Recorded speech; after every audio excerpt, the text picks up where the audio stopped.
السلام علیکم ورحمۃ اللہ وبرکاتہ۔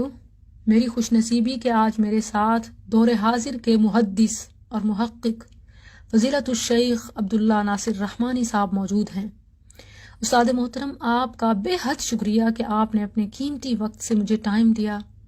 میرا آپ سے سوال یہ ہے کہ سوشل میڈیا پر تبلیغ دین کے حوالے سے عموماً عورت کو تنقید کا نشانہ بنایا جاتا ہے کہ عورت کی تو آواز کا بھی پردہ ہے، تو میں اور میرے ناظرین یہ جاننا چاہتے ہیں کہ شریعت اس بارے میں کیا کہتی ہے۔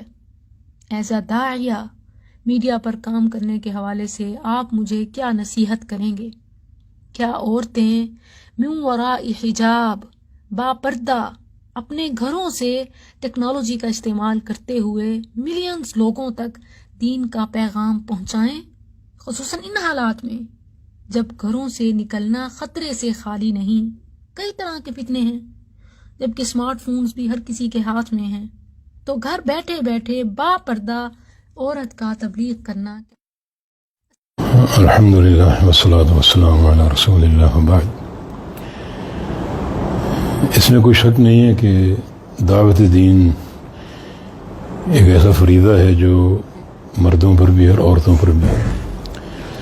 نبی علیہ السلام کا فرمان ہے النساء شقائق الرجال، کہ شرعی احکام میں عورتیں مردوں جیسی ہیں، الا یہ کہ شریعت کو فرق کر دے۔ تو جیسے دعوت دین مردوں پر فرض ہے، عورتوں پر بھی فرض ہے، لیکن اپنی اپنی حدود کے مطابق۔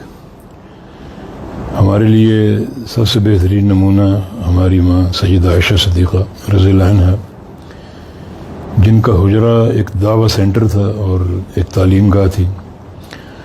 وہاں سے وہ نکل کر باہر نہیں جاتی تھیں، بلکہ اگر عورتیں آتی تو وہیں آتی، صحابیات اور تابعیات، اور وہیں ان سے علم لیتی، احادیث کا سماع کرتی۔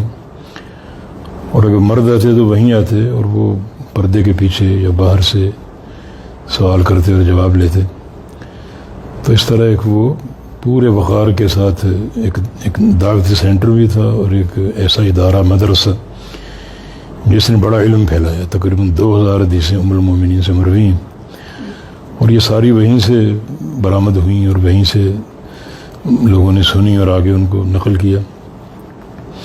اصل میں شریعت جو عورت کا ایک نسوانی وقار ہے نا، اس کی بڑی حفاظت کرتی، حتیٰ کہ حدیث کے مطابق جو ایک لباس ہے، یعنی جس کو آپ ازار بولتے ہیں، ام سلمہ کی حدیث ہے کہ ہم ایک بالشت اس کو نیچے رکھیں، پاؤں سے بھی 2 بالشت، فرمایا کہ ہاں 2 بالشت تک رکھو، کیونکہ بعض اوقات ہوا آ سکتی ہے یا ٹھوکر لگنے سے گر سکتی ہے تو پاؤں ننگے ہو سکتے ہیں۔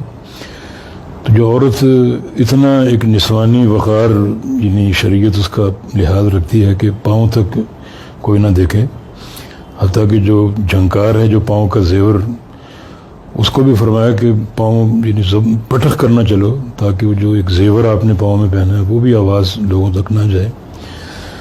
تو اصل میں عورت کی آواز میں کشش ہے، ایک بوقت ضرورت تو سنا جا سکتا۔ شریعت نے اتنی کو تنگی نہیں رکھی، جیسے صحابہ یعنی کوئی ضرورت ہوتی کسی مسئلے میں رہنمائی کی تو آ کر وہ بات کرتے بھی تھے، سنتے بھی تھے، وہ اندر ضرورہ ہے، لیکن یہ نہیں کہ روزانہ۔ جیسے قرآن کریم نے کہا کہ آواز میں لچک نہیں ہونی چاہیے، جی، اس کا مطلب ہے آواز پر پابندی نہیں ہے، وہ بھی وہ اندر ضرور ہے۔ جب اندر ضرورہ بھی بات کریں تو لچک کے ساتھ نہ ہو، بلکہ وہ سختی کے ساتھ ہو، ایسا رویہ ہو جس میں ان پر اجاگر ہو کہ یہ انتہائی معاملہ شریعت کے مطابق اور شریعت کے قوانین کے تحت ہے۔ تو ہم اس کو کلوز نہ کریں اور جاری رکھیں ان حدود کے ساتھ۔ جزاک اللہ، بارک اللہ فیکم، اللہ تعالیٰ خوش رکھے، جزاک اللہ۔